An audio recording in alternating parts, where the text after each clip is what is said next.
Welcome to today's market report.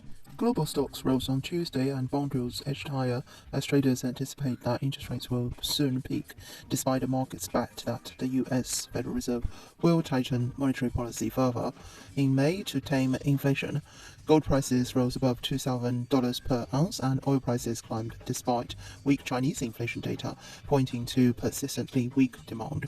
US consumer prices data and producers' prices are eagerly awaited by investors, with the consumer price index expected to show core inflation rising 0.4% on a monthly basis and 5.6% year-over-year in March.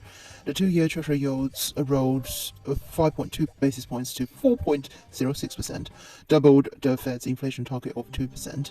However, markets are pricing the Fed to cut its target rate to 4.416% by December as the economy potentially enters a recession. Chicago Fed President Austin Goolsbee said the Fed should be cautious about raising rates in the face of recent banking stress, noting that a pullback in bank lending would help cure inflation and leave less for monetary policy to do.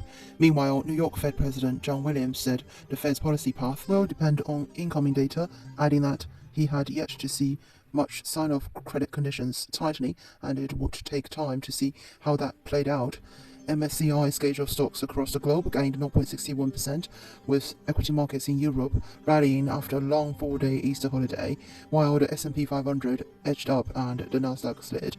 The yield on benchmark 10-year Treasury notes rose to 3.437%, while the 10-year German bonds yield rose to 2.312%. A survey also showed that investor morale in the Eurozone improved in April after a surprise dip in March. GBP/USD was up around 0.3% at 124.20. Euro dollar is at 109.30. This is today's market report. Thanks for listening. We'll see you next time.